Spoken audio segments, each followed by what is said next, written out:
quiero dirigir este mensaje a todos ellos y también a todos ustedes, por supuesto. El Señor nos hable a todos. Entonces vamos a abrir nuestras Biblias en el capítulo 3 de Santiago. Gloria al Señor. Apóstol Santiago, capítulo 3. Y doy lectura con la bendición del Padre, del Hijo y del Espíritu Santo. Versículo 6. Y la lengua es un fuego, un mundo de maldad. La lengua está puesta entre nuestros miembros y contamina todo el cuerpo e inflama la rueda de la creación, y ella misma es inflamada por el infierno. ¿Qué tales palabras?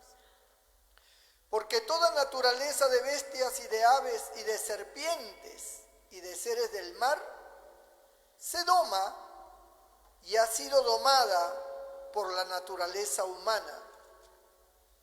Pero ningún hombre puede domar la lengua, que es un mal que no puede ser refrenado, llena de veneno mortal. Con ella bendecimos al Dios y Padre, y con ella maldecimos a los hombres que están hechos a la semejanza de Dios. El Señor bendiga su palabra. Pueden sentarse, mis hermanos, y alabe a Dios con su lengua. Gloria a Jesucristo. Porque hay gente que para chismear es buena, pero para alabar a Dios, nada. Bendito sea el Señor. Gloria a Dios. Yo nunca me había puesto a pensar que la lengua, en el sentido que lo habla Santiago, de una expresión venenosa, nunca me había puesto a pensar que esta condición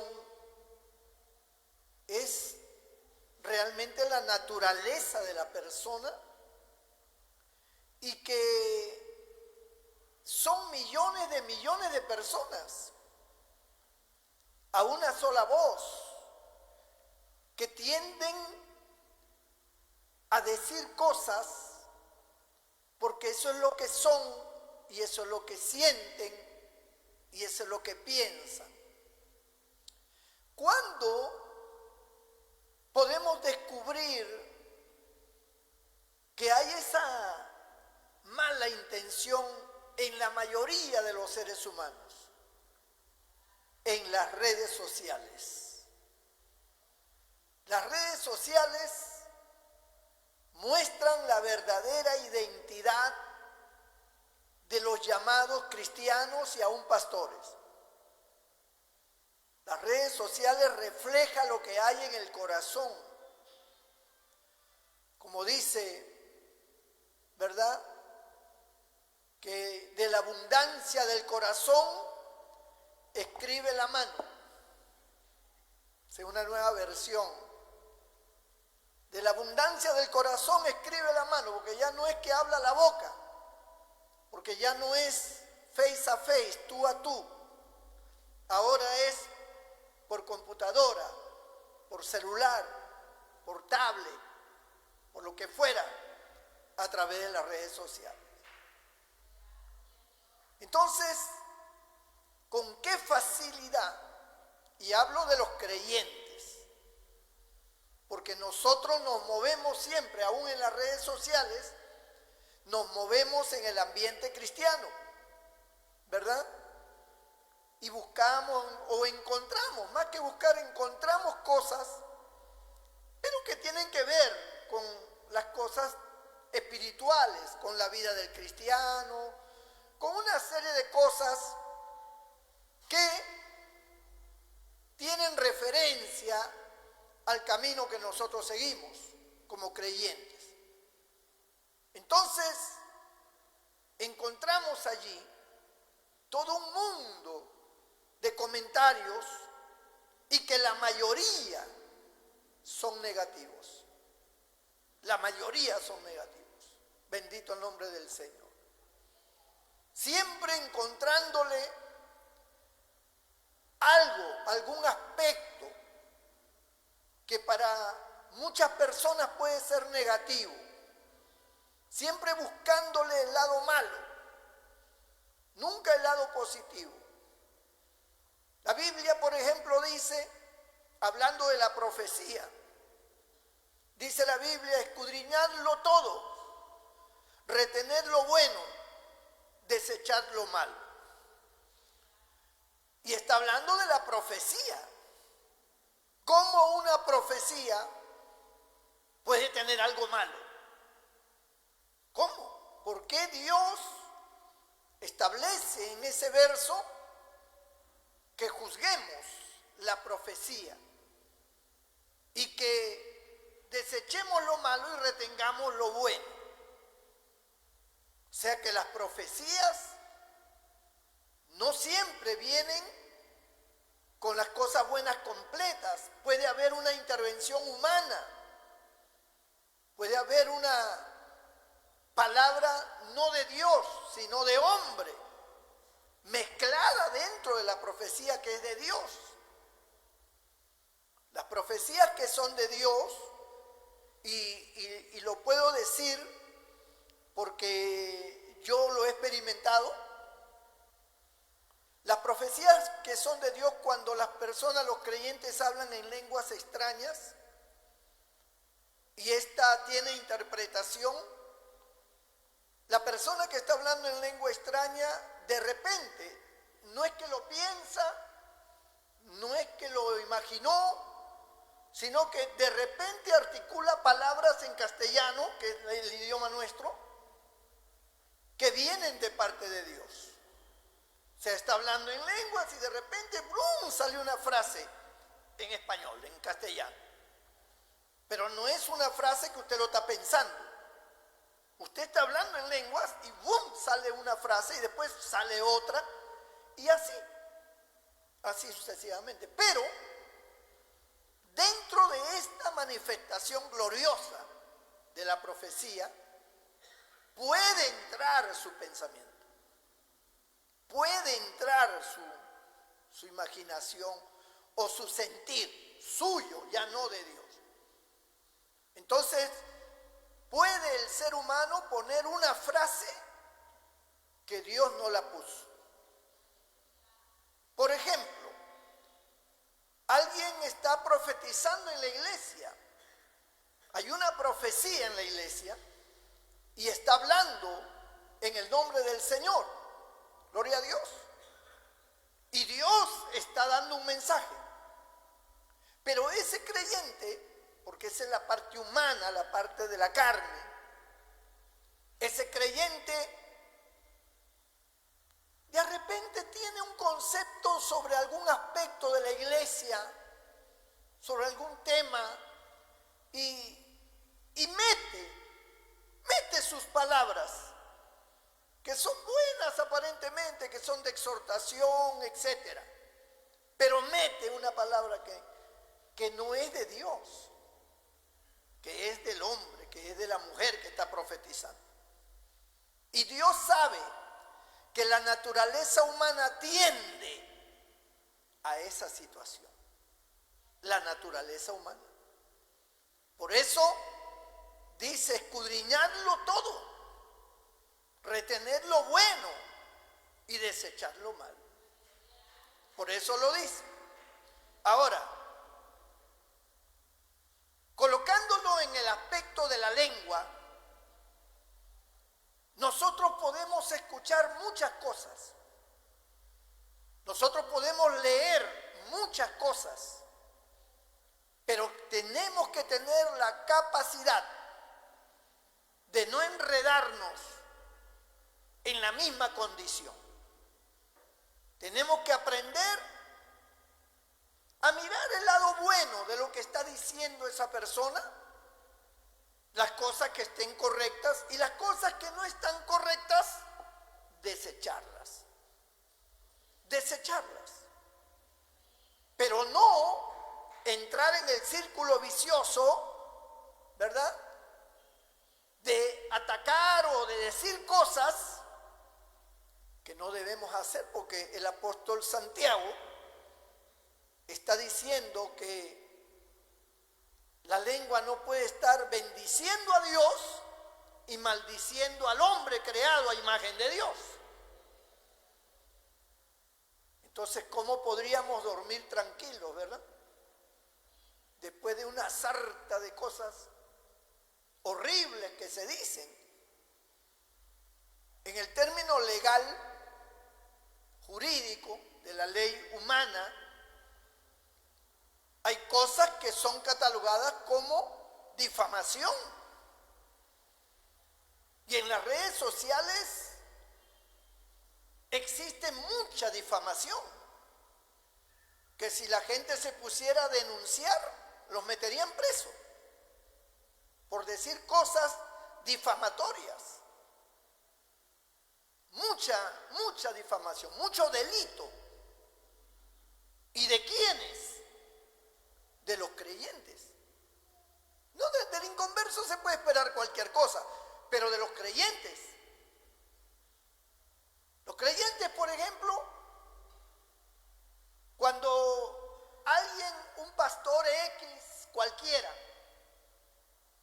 dice algo o alguien hace un comentario de un pastor o de un creyente, dice, son lobos rapaces. Se escriben ahí, lobos rapaces, estafador, ¿no?, ladrón, son una tira de ladrones, son cueva de ladrones esa iglesia, son esto, son lo otro. O sea, yo digo, ¿cómo puede dormir tranquilo ese creyente expresando esas cosas? Y otro pone abajo, amén, como diciendo, así es, son ladrones, son adúlteros, son esto, son lo otro. Pero en realidad son difamaciones. Son cosas que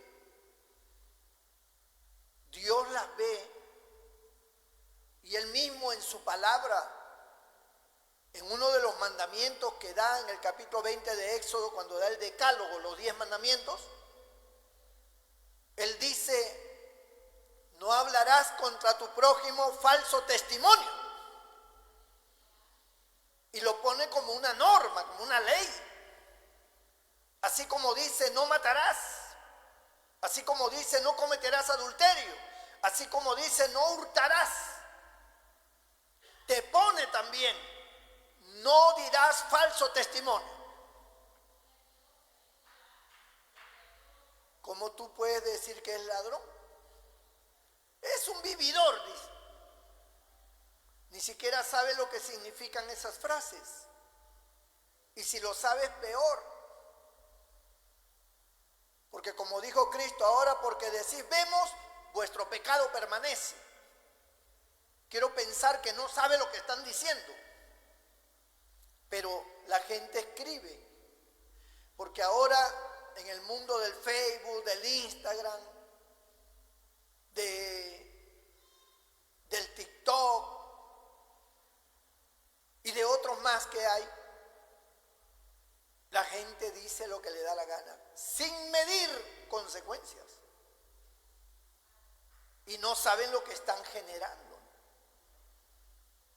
Hay, por ejemplo, personas que han hecho sus videos, son populares sus videos, pero sus videos están hechos para hablar de alguien.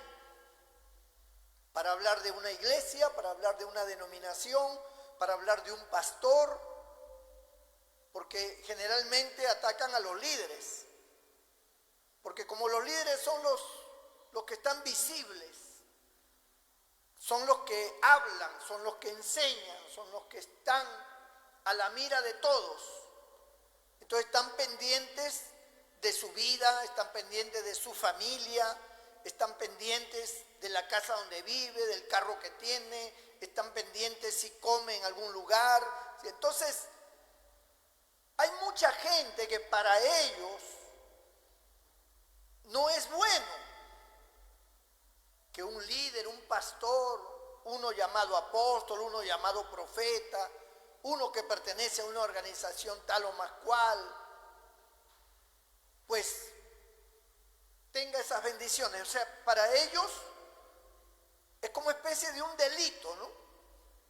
Como que está engañando a la iglesia y con el diezmo y las ofrendas de esa gente ignorante, el hombre vive bien, ¿no? El hombre vive bien. Bendito sea el Señor. Si usted tiene un trabajo, dígame por qué usted permanece en ese trabajo. ¿Por qué sus jefes están contentos con usted? ¿Por qué? Porque usted trabaja bien. Si usted no trabajara bien, a usted le hubieran quitado el puesto hace rato. A usted lo hubieran despedido hace rato. Si usted fuera un trabajador irresponsable, una persona que no atiende a sus deberes, que no es diligente, llega tarde, en fin, tantas formas hay de ver la deficiencia de un mal trabajador. Engaña que está enfermo y no está enfermo. Si descubren todas esas anormalías de conducta laboral, seguramente lo despiden en una. Porque las empresas no quieren a un personal deficiente, quieren un personal eficiente, ¿no? Entonces, si hay un pastor que Dios bendice, pues seguramente porque trabaja, ¿no? Seguramente por algo llega la gente, o ¿qué? ¿La gente qué es? Son robots, no piensan, no analizan, no ven, ¿qué? Son distraídos. Todas las personas que llegan a un lugar observan, escuchan, analizan, consideran, experimentan. Y basado en esas circunstancias, ellos luego son parte de esa congregación. Se hacen miembros. Son parte de todas las actividades de esa iglesia. Cumplen con todas las normativas de esa congregación. ¿Por qué lo hacen? ¿Por qué? Porque son ignorantes, porque no tienen sesos, porque no razonan. Acá tenemos hermanos de todos los niveles, gente profesional, gente empresaria, también gente de la clase obrera, también tenemos comerciantes, algunos minoristas, otros ambulantes, choferes, pero todos en general, campesinos, todos tienen una mente abierta y todos razonan y todos entienden, amas de casa que entienden en una las cosas. No son personas anormales. Entonces, esas personas, en su mayoría, porque puede haber uno u otro que diga no me gusta y se va, pero la mayoría dice me gusta el mensaje, me gusta la iglesia, no será una iglesia perfecta, pero ¿qué iglesia es perfecta? Pero me siento bien, Dios trata con mi vida. Entonces eso hace que se quede en ese lugar. Y eso hace que contribuya en el bienestar de la obra. Si yo tuviera 3 hermanos nada más a quien yo predicara, una iglesita de 4, de 5. Yo tendría que ponerme a trabajar. No me podría dedicar a tiempo completo a la palabra porque no podría mantenerme con 2, 3 hermanitos y de los 4, 3 son bien pobres que hay que ayudarlos más bien. Y solo uno haría una ofrendita. Entonces, ¿cómo sería? Tendría que trabajar, tendría que ver la forma de sustentarme, como lo hacen todos los pastores que tienen incluso sus familias. Y ellos tienen una iglesia pequeñita. Y muchos de esos pastores tienen que trabajar. Pero cuando la iglesia crece, ya la iglesia sustenta a su pastor. Todas sus necesidades. Además, la gente desconoce el por qué un pastor tiene esto o lo otro. Lo desconoce totalmente. Bendito el Señor. Es como yo, por ejemplo, yo tengo una camioneta. Para los que no saben, me han visto, pero no saben cómo la he tenido. Yo tengo una camioneta, dice el pastor, mira, la camioneta, vive bien, viste bien. Gracias a Dios, mis ternos tienen varios años y siempre me ven con los mismos, porque los cuido y los uso. Esa camioneta, por ejemplo, yo la saqué a través de una entidad que se llama Pandero Car, ¿no? Y fui pagando y pagando y pagando mis cuotas mensuales, porque había que entrar a sorteo para... Si yo la quería tener ya, tenía que entrar a un sorteo y ahí tenía que dar una cantidad fuerte para poder tenerla. Pero si no tenía esa puja que le llaman, esa cantidad, tenía que esperar que saliera de repente en algún momento por sorteo y me tocara. Y estuve como 2 años pagando, tomando taxi, los hermanos me llevaban, me traían, pagando mis cuotas bajas. Hasta que un día me dieron un préstamo y con ese préstamo fui al sorteo y puse una cantidad fuerte y me entregaron mi camioneta. El que no sabe dice, mira cuánta plata tiene el pastor este, ¿no? Camioneta, que esto. Yo no tengo casa propia, yo vivo en un departamento alquilado. Todas las cosas que tengo son de años atrás. La gente puede pensar y puede decir, por ejemplo, dicen, el pastor tiene una camioneta, dice. Y eso es verdad, tengo una camioneta. Engañando al pueblo lo adquirido, eso es mentira. En alguna cosa mala ha estado, falso. O sea, dicen una verdad sobre la base de un montón de mentiras. Y eso es difamación. Eso es mentira. Igual pueden decir de cualquiera, pueden decir una verdad, pero sobre la base de mentiras, porque no es como ellos dicen o como ellos piensen, ¿no? Gracias a Dios nadie me ha dicho nada a mí de la camioneta, estoy poniendo un ejemplo. Pero yo veo que en las redes sociales los creyentes, cuando ven a un pastor que tiene algo, automáticamente lo señalan, lo atacan, ¡bum!, se le van encima. Y le ponen un montón de adjetivos, ¿no? Adjetivos de lobo rapaz, estafador, engañador, timador, vividor, etcétera, etcétera, etcétera. Un montón de adjetivos.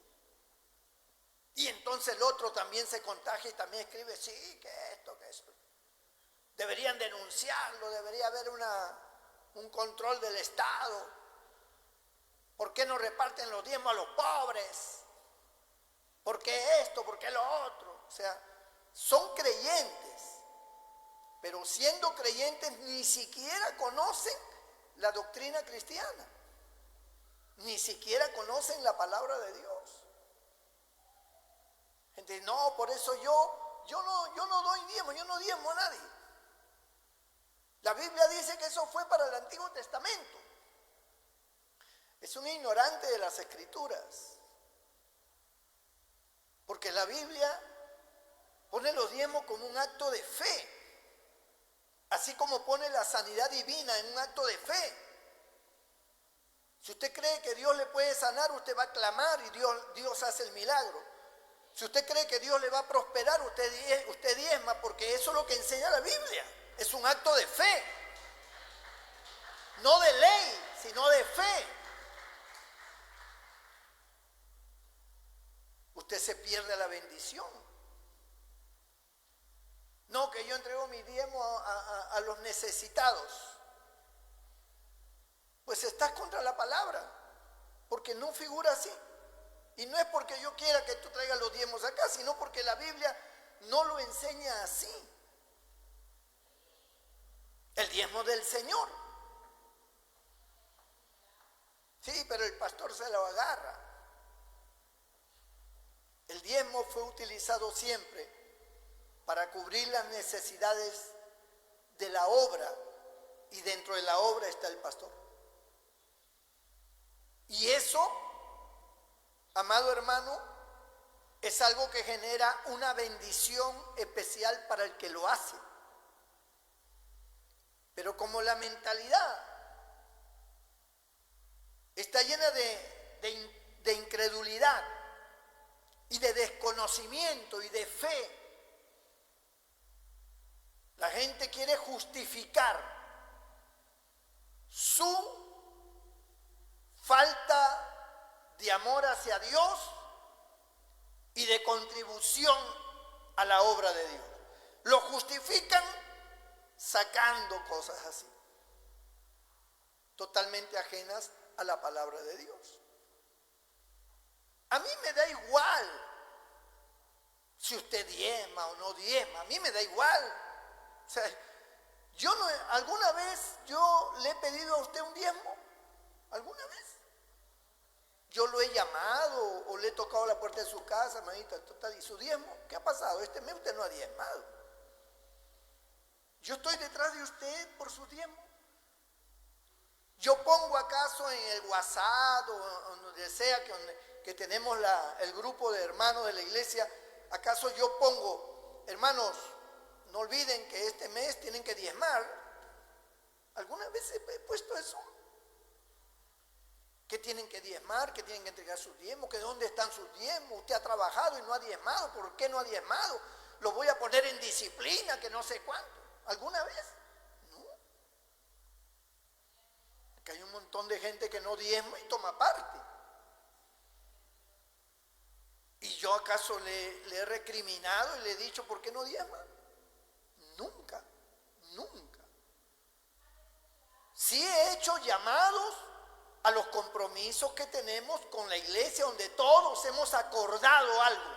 Ahí sí, porque todos hemos acordado hacer algo, contribuir para el alquiler del templo o para comprar algo de la iglesia, equipos, lo que sea, sillas. Ah, bueno, lo hemos acordado en una asamblea de la iglesia. Entonces sí decimos, hermanos, no dejen de colaborar, no dejen de dar lo que corresponde, no dejen de dar su cuota, eso sí lo puedo pedir, lo puedo decir. ¿Por qué? Porque es un acuerdo de la iglesia. Pero en cuestión de diezmo y ofrenda yo jamás le he dicho a usted, ¿dónde están sus diezmos? Jamás. Porque a mí no me corresponde. Si usted diezma es una bendición para usted, es un acto de fe. Vuelvo a repetir, es como que usted ora por sanidad y Dios lo sana y usted testifica y Dios, yo le pedí a Dios que me sanara y Dios me sanó. Gloria a Dios, digo yo. Igual, usted diezma y Dios lo bendice. Y yo digo, gloria a Dios, es su bendición como es su sanidad. Igualito. Ahora, usted no ora para que Dios lo sane, pues está enfermo. Pues vaya a un hospital. O pide la oración a los hermanos, oramos. Muchos se han sanado. Y otros no piden nada nunca, no dicen oren por mí ni nada y están enfermos. Pues se perdió la bendición. Entonces hay un montón de creyentes que andan endeudados, que están con problemas, que no tienen para comer, que no tienen para el pasaje, que esto y que lo otro. Porque ellos nunca han diezmado. Porque ellos eso lo ven como que va a empeorar su situación. Como que va a empeorar. Entonces, ciertamente, la falta de fe lo lleva pues a no tener esa bendición. Pero cuando alguien diezma, Dios lo prospera. Ahora, yo diezmo. Y por eso nunca me falta nada. Y no ahora. Siempre ha sido así. Siempre ha sido así. Yo, desde que me convertí, o sea, Dios siempre me ha bendecido. ¿Por qué? Porque yo creo a la palabra. Yo creo en lo que dice allí. Entonces es un acto de fe. Porque esa es el único mecanismo que Dios usa para bendecirnos materialmente. ¿No dice la Biblia, dad y se os dará? El que siembra escasamente, segará escasamente. El que siembra generosamente, generosamente cosechará. ¿No lo dice? Ahora, ¿podemos creer en eso o lo pasamos por alto? Bueno, pastor, mejor pásenlo por alto, porque al final yo la verdad no puedo. Yo tengo ahorita muchos gastos. Pues está bien, ¿quién te obliga? ¿Alguien te obliga acá? Nadie. Se te enseña la palabra. Vaya, me metí en los diezmos, un tema que no tiene que ver prácticamente, pero por algo es. La palabra lo enseña. Si usted quiere lo acata, si usted no quiere no lo acata, y yo no voy a estar detrás de usted para saber si lo hace o no lo hace. No me interesa, es un problema suyo, como es un problema mío, si yo diezmo o no diezmo. Pero yo veo en eso la mano de Dios. Yo veo en eso la bendición de Dios. Entonces yo creo a lo que dice la palabra. Pero la gente que desconoce la palabra de Dios, le busca un montón de cosas sin sentido que ellos se imaginan, que ellos piensan, porque como ellos son duros, ellos no quieren darle a Dios lo que es de Dios, prefieren darle al César lo que es del César, pero a Dios no. Entonces le buscan un montón de justificaciones y de razones absurdas. Si tú no quieres dar algo, no des, si a nadie te obliga a nada. Al menos aquí en esta congregación nadie te obliga a ti a ofrendar, a diezmar. Es una cuestión libre. Tú decides. Si tú quieres lo haces, tú no quieres. Si un creyente se resiente por algo, se molesta, ya no colabora. Es una forma de manifestar su molestia. Ahora no diezmo, ahora no ofrendo porque estoy molesto, porque no me dieron parte, porque me separaron del grupo, porque la hermanita que andaba conmigo ahora la han puesto en otro lado y a mí ahora ya no diezmo ni me ofrendo. Como si me hiciera a mí como pastor un daño. Dios me va a seguir bendiciendo igual. El problema es con usted. El problema es suyo. Entonces, se escriben muchas cosas y se abren páginas, videos para tratar estos temas y para decir, si en tu iglesia diezman, salte de ahí. Porque esos son unos ladrones, unos mentirosos, unos engañadores. Así lo ponen. ¿En qué se te engaña? ¿En qué se te miente? ¿En qué se te obliga? Para decir, es un engañador ese pastor, un estafador. Vive de la fe de la gente, ignorante. O sea, a ustedes lo tratan como ignorantes. Como gente que no piensa, no lee la Biblia, no entiende. ¿Y quién lo dice? Lo dice un pastor, un líder, uno que ha abierto su video, su página para hablar, un creyente de una iglesia, escribe esas cosas. Yo puedo considerar, y estoy de acuerdo, que alguien diga la verdad que no estoy de acuerdo y me argumenta y me dice por esto y por esto. Muy bien. Tu punto de vista, tu manera de pensar, correcto. Pero cuando ya detrás de esos argumentos están los adjetivos de ladrón, de vividor, estafador, ratero, lobo rapaz, etcétera, etcétera, y ahí ya no veo yo un cristiano. Ahí ya no hay un cristiano ya. Ahí el lobo rapaz es él, es ella. Porque un cristiano no tiene esos adjetivos. Un cristiano no sale de su corazón esas palabras venenosas.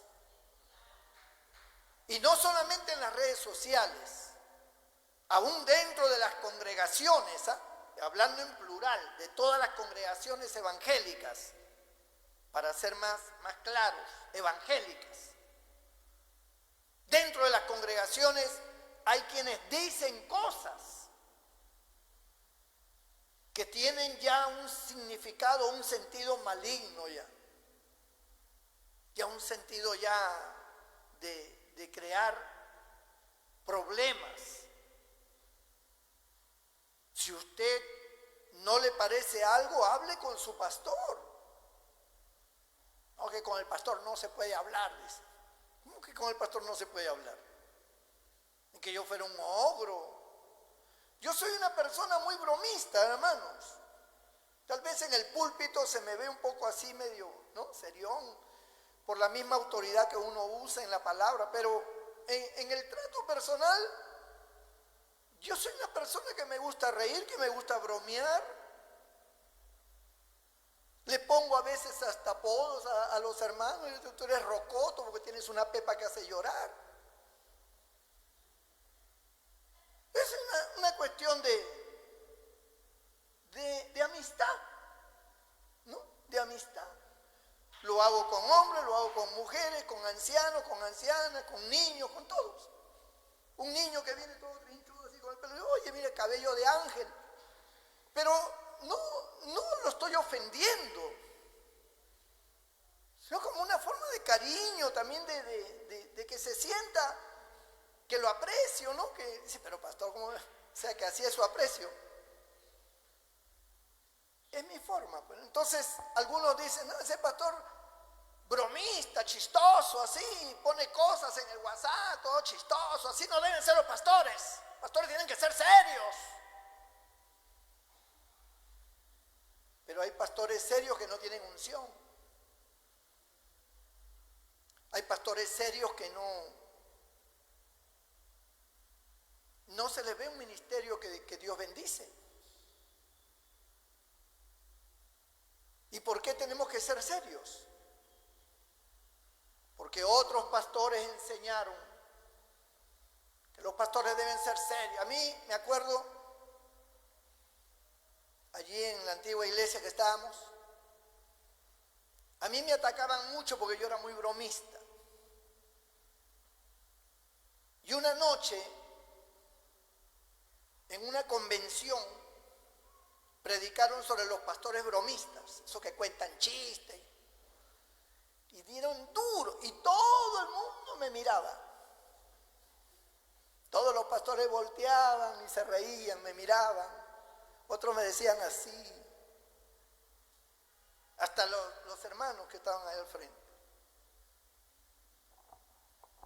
Cuando terminó el culto que fuimos, donde estaban todos los pastores principales, estaba toda la directiva internacional y otros pastores más del Perú y todo, y tuvimos una cena.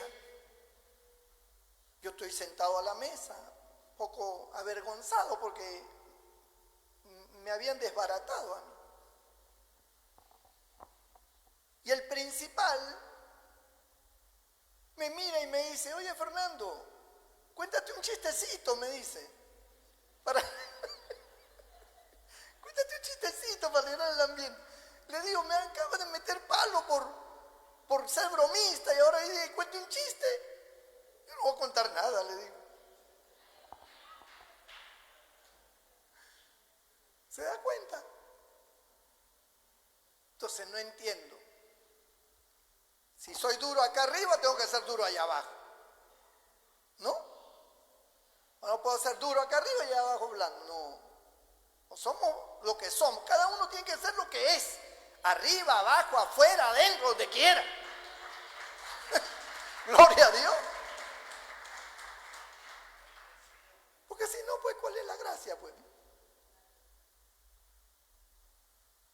Que esos pastores que ven televisión, que esos pastores que esto, que esos pastores que lo otro. Y yo me acuerdo que todos predicaban así igualito, en sus iglesias, todos los pastores, que la televisión, que no sé cuánto, que esto, que el diablo, que aquí, que allá. Y después, en esos tiempos estaban los Betamax, los H no sé cuánto, era el KCS, con sus películas, en sus cuartos los pastores así metiendo para ver Rambo, para ver escondido, y cuando alguien tocaba la puerta, ¡pum!, bajaban el volumen. Entonces, tanto palo a la iglesia y ellos estaban escondidos viendo sus películas. Y hasta decían: ¿no sabes cuál es la última que ha salido? Eso es hipocresía, hermano. Y es también una apreciación equivocada. Porque yo puedo ver una película.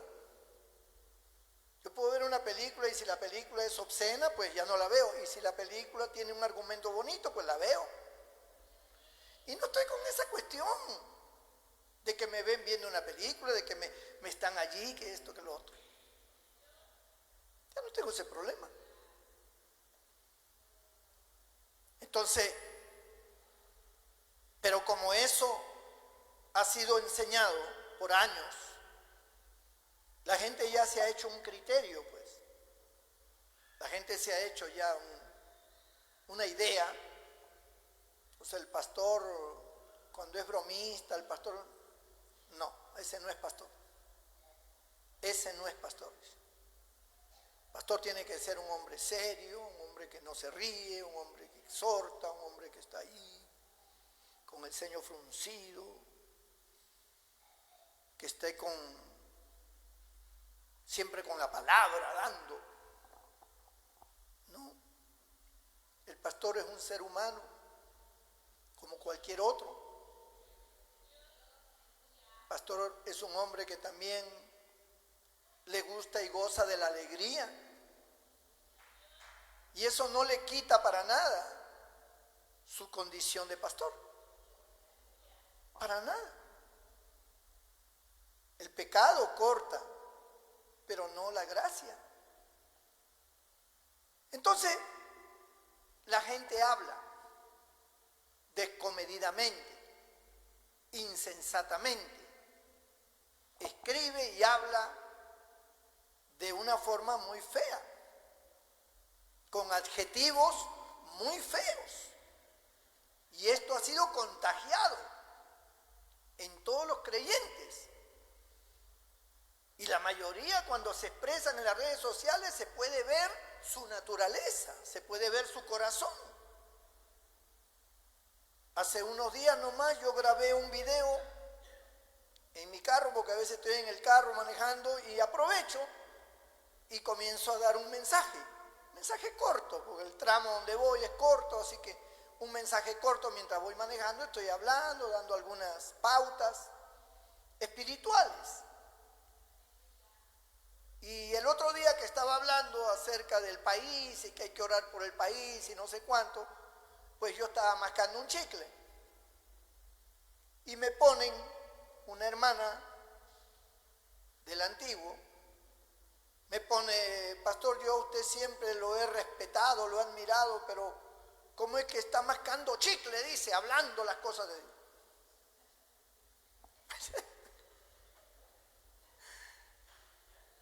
¿De dónde sacó eso? Que no se puede mascar un chicle. Bueno, todavía si estuviera en el púlpito, ¿no? Sería otra cosa, pero estoy en mi carro, estoy dando una pauta, cómo ponerme a cantar o algo por el estilo. ¿Y qué? ¿Cuál es el lío?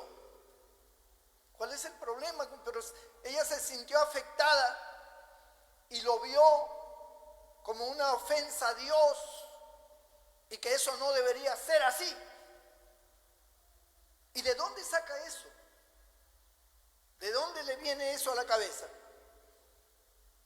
Por la formación que tiene, por las cosas que le enseñan, por las cosas que le dicen.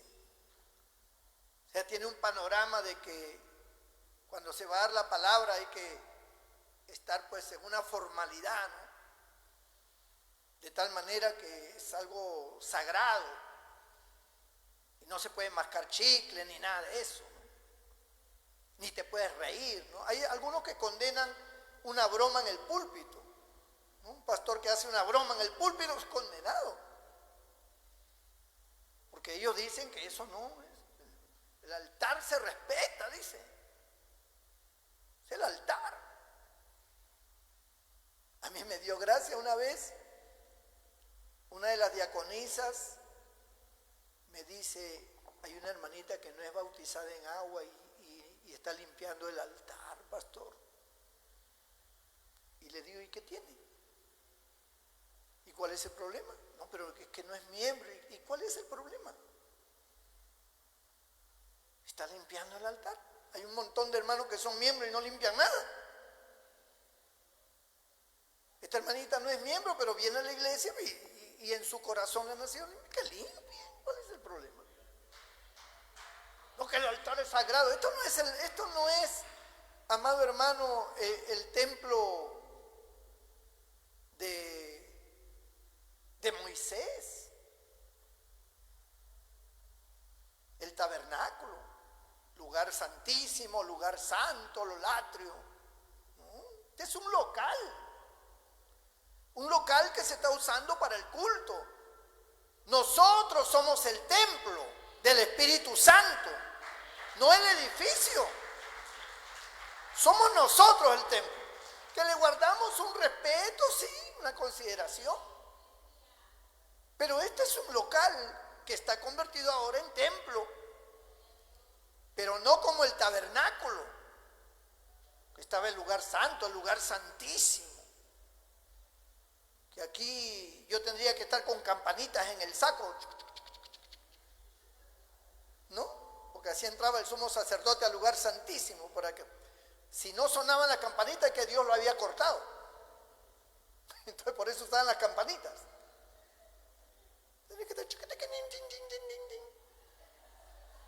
Estoy vivo acá.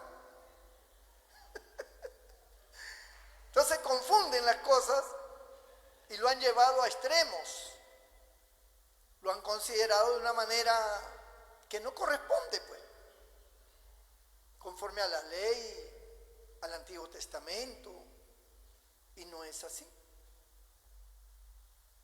Otros dicen, un pastor no debe estar involucrado en otras cosas que no sea lo pastoral.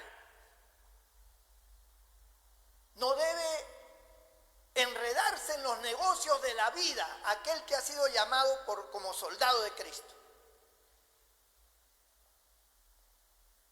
Hasta donde yo recuerde, Pablo trabajó haciendo tiendas para sustentarse porque no alcanzaba el dinero. Y Pablo se puso a trabajar haciendo tiendas. Entonces Pablo estaba mal. Porque ¿por qué está trabajando? Él debería dedicarse solo a las cosas de Dios. Porque Dios lo ha llamado no para que se enrede en los negocios de hacer tiendas, sino en el negocio del Señor. Pero la gente habla por ignorancia. No había que comer, de algo tenía que vivir. No es que él quería estar allí, pero la necesidad misma. No, es que un siervo de Dios no puede. Entonces, ¿Daniel era un profeta o no? Era un profeta, el profeta Daniel. ¿Qué cargo tenía allí en el imperio babilónico? Era un administrador, uno de los principales. Atendía toda la logística y todo lo que tenía que ver con el imperio ese babilónico. ¿O no? ¿No trabajaba él para los caldeos, que eran los babilonios? ¿No le escogieron a él para que fuera el jefe de esto y de lo otro? Pero era un profeta. Los profetas no deben estar involucrados en esas cosas. Los profetas deben estar solamente profetizando, hablando de Dios. Para eso lo llamó Dios. Pero Daniel estaba involucrado en la política y en el ejercicio de las labores del reino de Babilonia. Ni siquiera era de Israel, era de un reino pagano. Y era profeta. ¿Era profeta o no? Era profeta. La gente habla porque tiene boca, no analiza, no lee, no estudia, no considera. Y entonces piensan que así como ellos se imaginan, así tiene que ser. Yo entiendo que te puedes imaginar lo que quieras, pero ten cuidado cómo lo dices. Ten cuidado los adjetivos que usas.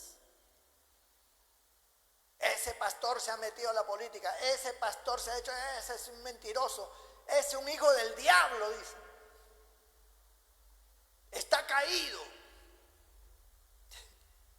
Así de fácil. ¿Quién está caído? Pero son los argumentos, los adjetivos. ¿Por qué dicen por qué ponen esos adjetivos? Simplemente, bueno, yo no me parece, no lo veo bien, ya, correcto, no lo veo bien, tu parecer, pones tus razones, perfecto. Se respetan tus decisiones, tu manera de pensar, ¿qué se puede hacer? Pero poner un adjetivo detrás de eso, que es un hijo del diablo, ¿por qué ponen ese adjetivo? ¿Eres dueño de la verdad? ¿Tú eres dueño de la verdad para decir es un hijo del diablo? ¿Sabes realmente si soy un hijo del diablo? ¿Sabe si soy un hombre caído? ¿Sabe si soy esto o lo otro?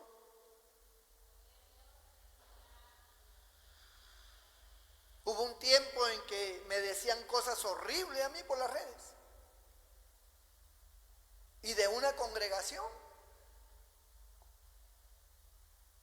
Decían que yo tenía un hijo. Tenía un hijo varón, no sé en dónde. Yo hasta ahora lo estoy buscando. Y quiero preguntarle a ellos, porque ellos son los que saben. Porque yo no sé dónde está ese hijo varón. Que me casé secretamente, por allá, por un pueblito de eso, de no sé dónde. Me casé secretamente. O sea, soy casado y tengo un hijo varón con alguien que no se sabe quién es todavía. Porque la mujer hasta ahora no aparece. Entonces no saben hasta ahora con quién me he casado. Y todo el mundo lo comenta. Después decían que mi mujer era la abogada que me llevaba los casos. Que era mi mujer. Y decían otras cosas más. Y la gente habla y repite y dicen, sin analizar lo que están diciendo. Porque eso es difamación, es un delito. ¿Qué pruebas tienes para decir eso? ¿Cómo puedes expresarte así de un pastor, de una hermana de la iglesia, de un hermano de la iglesia? ¿Cómo puedes con esa facilidad declarar cosas así? O sea, incluso hasta pensarlas. ¿Cómo es que tú puedes pensarlas? ¿Y Dios dónde está? ¿Acaso Dios no te ve, no te escucha? ¿No lee tus pensamientos? Por supuesto que sí. Tú eres un hijo de Dios, una hija de Dios, un cristiano, una cristiana, se supone, ¿no? ¿Cómo tú vas a declarar algo de alguien que ni siquiera sabes, ni siquiera conoces, o tú has sido el colchón de esas personas? O sea, ¿cómo puedes tan ligeramente declarar cosas? Eso es grave. Pasa el tiempo y no aparece la supuesta mujer con quien me casé. Sigue pasando los años y no aparece el supuesto hijo. Ya ese hijo debe tener como 20 y tantos años ya. Seguramente. Porque esto viene de años. ¿No le dijeron al Señor, eres hijo de fornicación? Se lo dijeron. Porque hubo el rumor de que María había fornicado. Había una verdad. Ese hijo no es de José, eso era verdad. Pero la mentira era de que María había fornicado. Era de el Espíritu Santo. Pero esa verdad no la conocían. No la conocían. Entonces se basaban. Es como, por ejemplo, mire usted. José fue llamado por la esposa de Potifar y ella quiso acostarse con él, ¿verdad? Y José salió corriendo, ¿cómo? ¿Cómo salió corriendo? Desnudo. Desnudo salió corriendo. Ahora, pregunta. Si los guardias lo vieron desnudo, la mujer gritando que la había querido violar, ¿a qué conjetura lógica se podía llegar? Que efectivamente, pues este hombre la había querido violar porque desnudo ha salido corriendo. Lo hemos agarrado desnudo. Ahora, si en ese tiempo hubiera habido Facebook, Instagram, Twitter, TikTok, estaría en la boca de todos el pobre José. Violador, fornicario, desleal. Le quisiste robar la mujer de Potifar, a Potifar. ¿Cuántas cosas? Es un hijo del diablo, es un mentiroso, que aquí, que allá.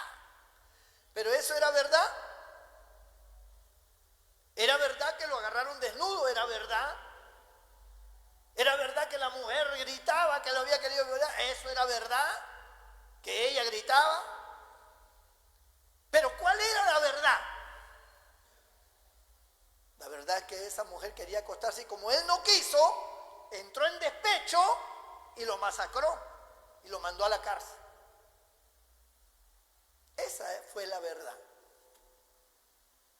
Pero esa verdad, ¿quién la conocía? Solo Dios. Solo Dios lo conocía.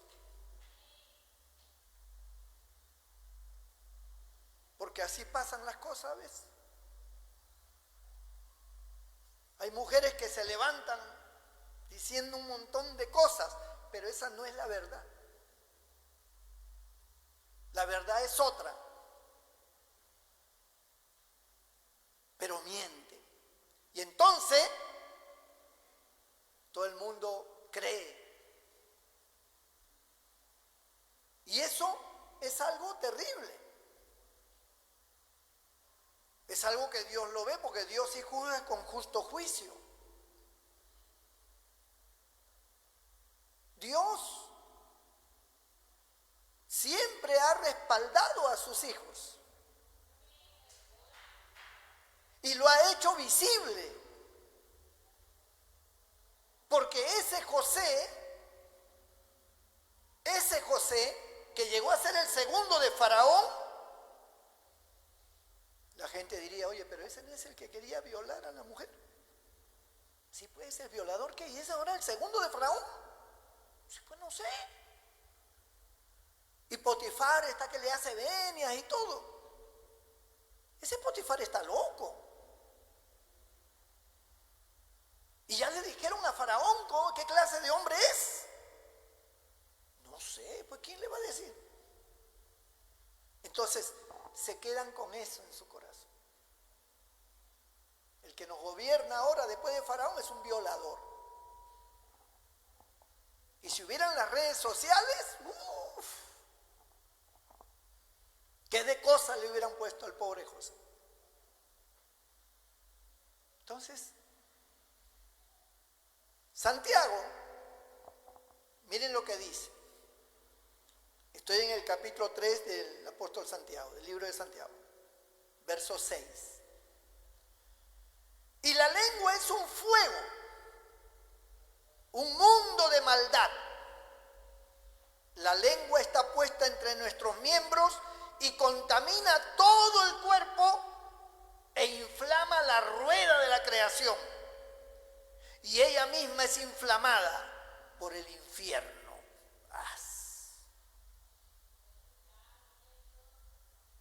Santiago denota la perversidad en todo su extremo cuando la lengua es maligna. O sea, tener una lengua mala, lo que llaman una lengua viperina, calumniadora, difamatoria, venenosa, tiene estas características. Contamina todo el cuerpo, inflama la rueda de la creación y ella misma es inflamada por el infierno. Es decir, esa lengua es controlada y dirigida por el infierno mismo. Es horrible. Y luego dice, porque toda naturaleza de bestias y de aves y de serpientes y de seres del mar se doma y ha sido domada por la naturaleza humana. Pero ningún hombre puede domar la lengua, que es un mal que no puede ser refrenado, llena de veneno mortal. Con ella bendecimos al Dios y Padre, y con ella maldecimos a los hombres que están hechos a la semejanza de Dios.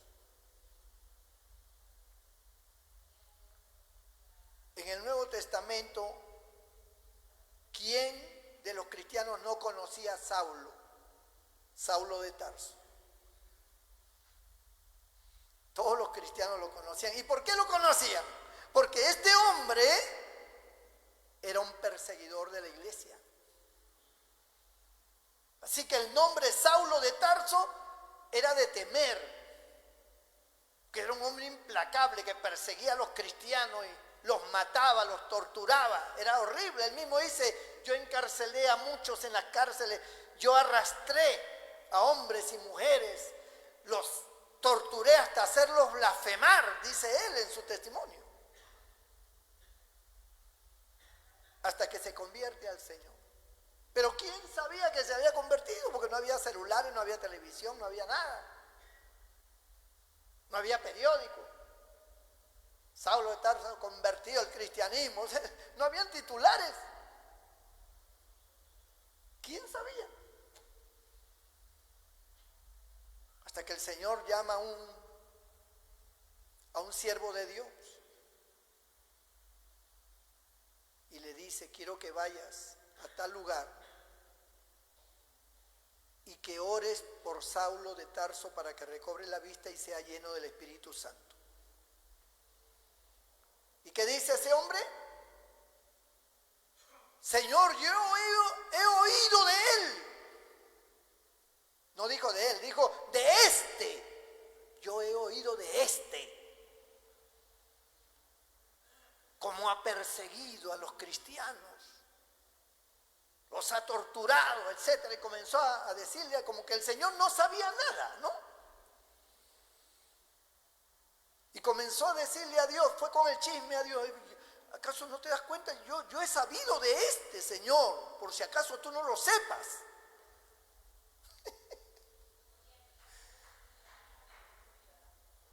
Déjalo, instrumento escogido me es este.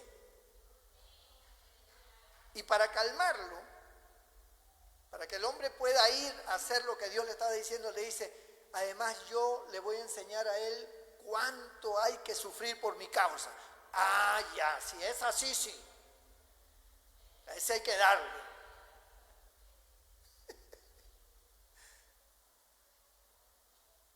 Y no le puso la mano pues Ananías a Saulo, y este recobró la vista y fue lleno. Y luego salió a predicar por las plazas diciendo que Jesús era el Cristo, y dice que los cristianos estaban confundidos porque decían: este no es el que asola a la iglesia, este no es el que persigue a los cristianos. ¿Cómo es que lo oímos hablar que Cristo es el Señor? Estaban confundidos. Muchos de ellos pensaron que era una treta, pero no sabían la verdad. Ellos no sabían la verdad. Y toda esa gente que escribe en las redes sociales, y toda esa gente que habla cosas de alguien en particular, sea un creyente, un pastor, no sé, de un grupo, de un líder de la iglesia, lo que sea, o quien sea, ellos no saben la verdad. Ellos simplemente se imaginan, creen a lo que otros dicen, pero no saben la verdad. Y escriben con adjetivos fuertes. Y hablan, chismean, murmuran. ¿Será cierto? ¿Será? Bueno, a mí me han dicho, no sé. Sí, pues yo he estado mirando y me parece que sí, ¿eh? Bendito el Señor. La gente tiende a eso. ¿Y sabe por qué tiende a eso, hermano? Por su baja condición espiritual. Su baja condición espiritual. No se trata de que ora, no se trata de que ayuna, no se trata de que vigila. Se trata cómo responde ante estas circunstancias. ¿Qué dice? ¿Qué habla? ¿Qué mete en el oído? ¿Qué cosa es lo que está hablando en contra de alguien? Usted no me va a escuchar a mí hablando en contra de alguien acá. O usted me escucha a mí hablando mal de los pastores, a alguien en particular. No, porque ese pastor es un hijo del diablo, porque ese otro así, porque yo conozco, porque ese es un mentiroso. O sea, como decía un pastor que un tiempo estuvo también contra mí, dice, esa es una rata. O sea, esa expresión así, es una rata. Wow. Hasta su léxico es un léxico bajo, del bajo fondo, del bajo mundo. ¿Cómo puede un hombre de Dios decir eso de alguien? Es una rata. O sea, ni del peor enemigo se puede decir. Dice que hay que amar al enemigo. Pero esa expresión, porque se creen con una autoridad, porque tienen seguidores y ya se creen con una autoridad para decir rata, hijo del diablo. O sea, tienen esa tendencia. Y es triste eso. Y todos en algún momento hemos pasado por eso, hermano. Pero cuando uno comienza a buscar a Dios, uno empieza a entender y cambia tu corazón, porque lo que tiene que cambiar es la naturaleza nuestra. Cambiada la naturaleza nuestra, llena del Señor, todo es diferente.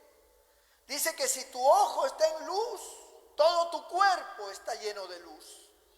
Pero si tu ojo es maligno, todo tu cuerpo está en tinieblas. ¿No? Así dice. Entonces dice que esto, dice el verso 10, de una misma boca proceden bendición y maldición. Hermanos míos, esto no debe ser así, dice el apóstol. ¿Acaso alguna fuente hecha por una misma abertura agua dulce y amarga? Hermanos míos, ¿puede acaso la higuera producir aceitunas o la vid higos? Así también ninguna fuente puede dar agua salada y dulce. Si tú bendices a Dios y das gloria a Dios y todo lo demás y hablas de Dios y estás diciéndole hijo del diablo, basura, que rata, lobo rapaz, mentiroso, estafador, a un pastor, a un líder de cualquier iglesia, ¿no hay una contradicción allí? Agua dulce y amarga. No puede ser. Esto no debe ser así, dice el apóstol. No debe ser así. Tenemos que pensar bien. Tenemos que analizar bien, porque puede que la ley humana no te alcance porque, bueno, no te denuncian. Pero la ley de Dios sí. Dios sí te va a alcanzar. Porque estás vituperando. Estás en un acto público donde millones de personas que entran a las redes sociales ven lo que has escrito. Ellos lo ven y muchos lo creen. Y entonces ese hombre de Dios es vituperado, es difamado, es humillado. Esa mujer de Dios igual. O sea, una serie de cosas. Una pastora con un par de aretes en la oreja, ¡prostituta! O sea, ¿qué es eso? O sea, ¿cómo puedes llamar prostituta a alguien por el simple hecho de que usa un par de aretes? No es que la doctrina, ¿qué doctrina? La doctrina es que tienes que amar. Esa es la doctrina, amar. No decirle prostituta. ¿Acaso tú la has visto prostituyéndose? Eso es delito. Eso es grave. Es una hija del diablo. Así de fácil. De la abundancia del corazón escriben las manos y habla la boca. Ten cuidado con eso, hermano. Analiza bien, piensa bien. No te lances a decir cosas porque tú crees que es así. No lo sabes. Tú no lo sabes. Entonces, cuando alguien hace algo, en el caso de un pastor que trabaja o se dedica a una operación diferente al pastorado, no lo señales tan rápidamente, no lo señales tan fácilmente. Porque entras en contradicción. Un pastor no debe dedicarse a los negocios de la vida. Ah, ya, muy bien. Pero tu hijo, que es miembro de la iglesia, también es un hombre que sirve a Dios y quiere ser ingeniero. Tampoco debería dedicarse, pues, porque también sirve a Dios. No, pero es otra cosa, estoy hablando de un pastor. Tú estás calificando a un pastor de acuerdo a tu concepto. Para ti un pastor no debe ser más que uno que predica y nada más, y que atiende a la iglesia, y nada más. Ese es tu concepto, no es el mío. Yo he pintado cuadros. Yo he hecho muchas cosas. Soy cocinero, soy chofer, conozco de electricidad, conozco de gafitería, conozco de leyes.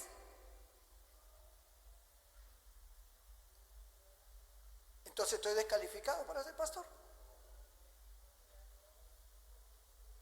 No podría entonces yo hacer nada de esas cosas. Amados hermanos, juzgar y señalar es fácil, pero es una bendición tener a alguien que te enseña la palabra. Eso es una bendición. Considerar a tu pastor es una bendición para ti, como lo es para mí.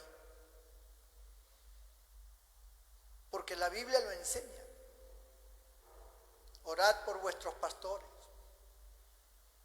sujetaos a ellos. ¿Quién lo está diciendo? ¿El pastor? No, lo está diciendo Dios. Tenerlo en alta estima a los que se encargan de enseñar y predicar, dice. Lo dice la Biblia, no lo digo yo. Y no lo digo para echarme flores, sino para que tengamos el concepto de lo que es la bendición.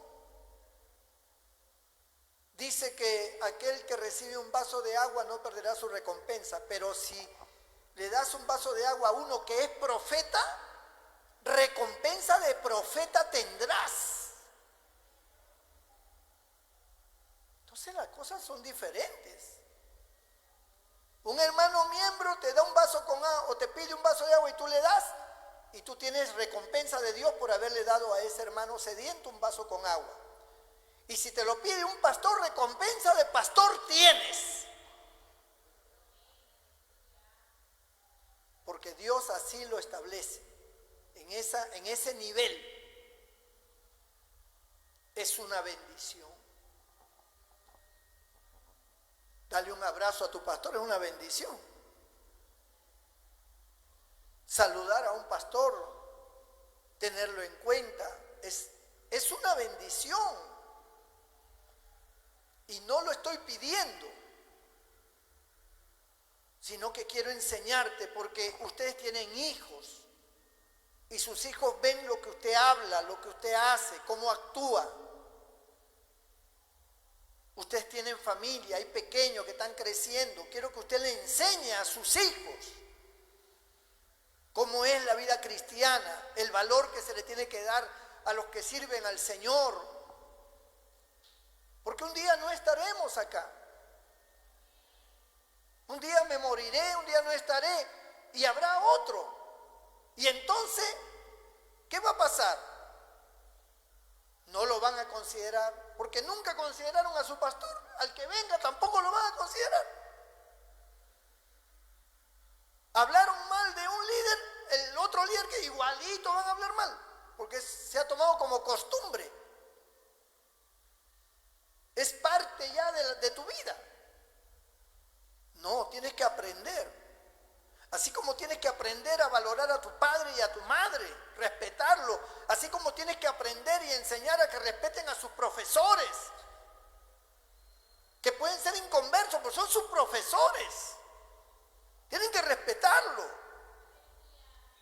Al vecino que es mayor, tienen que saludarlo, enseñar a los hijos, saluda a la gente. Saluda a tus mayores, respeta.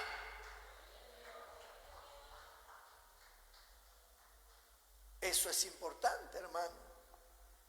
Esas cosas se han ido perdiendo. Y es triste eso.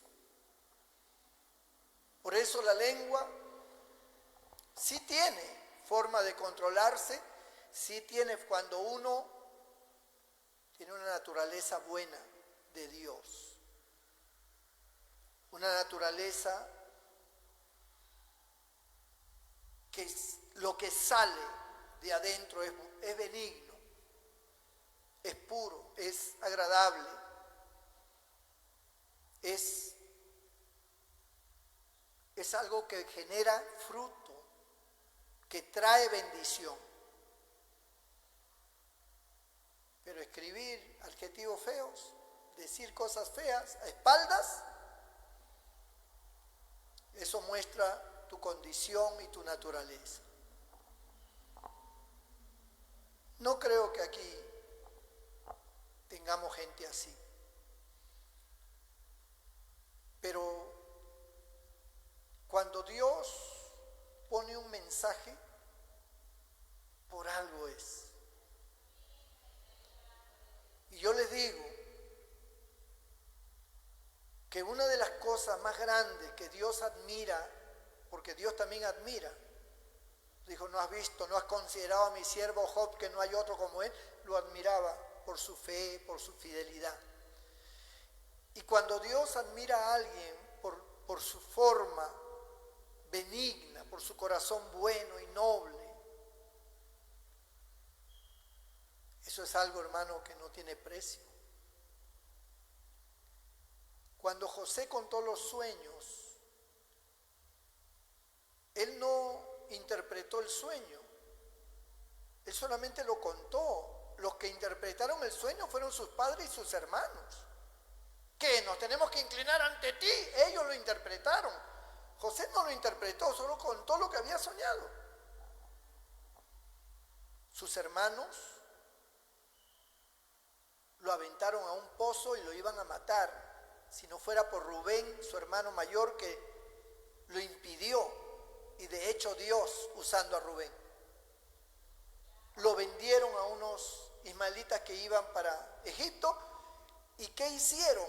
Mataron un cabrito y llenaron la sangre del traje, de la vestidura de José, y se la llevaron a su padre diciéndole, una fiera ha devorado a tu hijo, a nuestro hermano. ¿Usted sabe lo que eso significa, hermano? Para ese hombre que amaba a su hijo, ¿usted sabe cómo se le destrozó el corazón a ese pobre anciano? Esa era la maldad de ellos, a ellos no les importó. Ellos ganaron con el dinero que le pagaron para esclavizar a José. Sin embargo, ese José, que fue llevado y que pasó todo lo que pasó, cuando llegó a ser el segundo de Faraón, los perdonó a sus hermanos. Lloró amargamente, preguntó por su padre.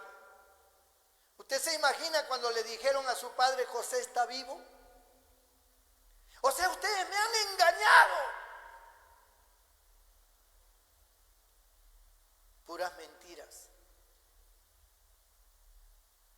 Y vinieron todos, cerca de 70 personas.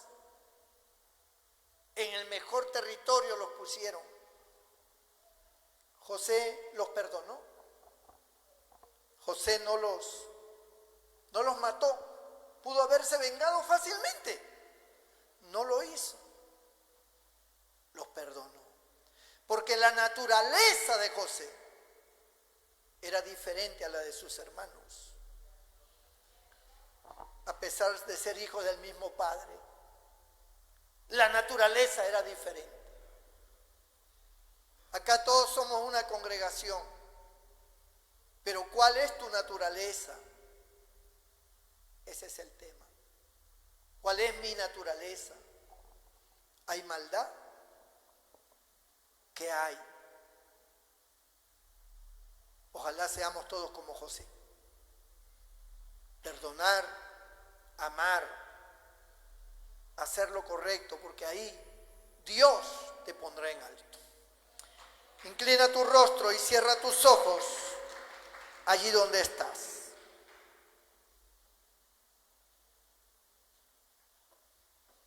Yo quiero orar por ti.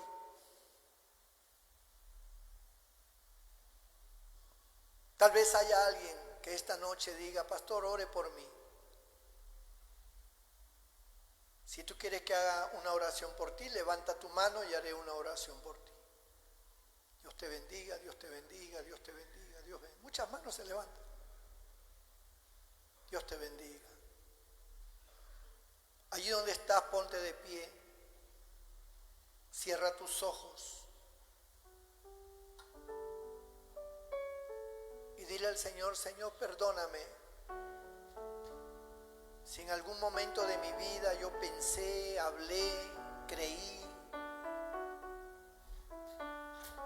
algo contra alguien sin saberlo. Si fui ligero de boca, perdóname. Yo no quiero que tú te desagrades de mí. No quiero que te alejes de mí. Quiero tu bendición. Quiero tu presencia.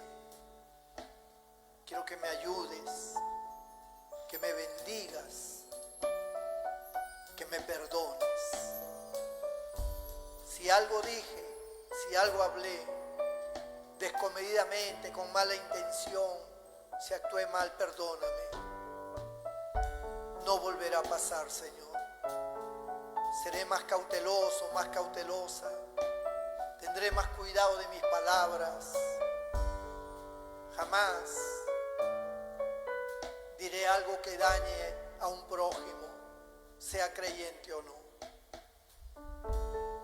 Ayúdame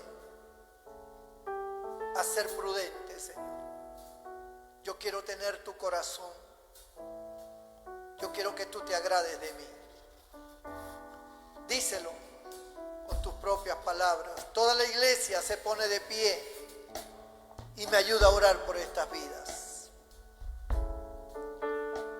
Señor nuestro Dios, nuestro Padre Celestial, tu palabra ha sido declarada, proclamada, y hay vidas que han levantado sus manos. Perdona todo pecado. Perdona toda palabra maldicha. Perdona todo pensamiento inapropiado contra alguien, Señor. Sea contra tus hijos, sea contra tus siervos. Perdona. Santifica cada vida. Queremos que esta congregación, Señor, sea una congregación bendecida por ti. Una congregación donde tu presencia reine en cada corazón. Donde tu palabra sea amada, sea buscada, sea creída y sea obedecida. Señor, bendice toda esta iglesia. Bendice a cada hermano que levantó su mano. Sánalo si está enfermo. Quita sus dolencias, sus problemas financieros, sus problemas familiares.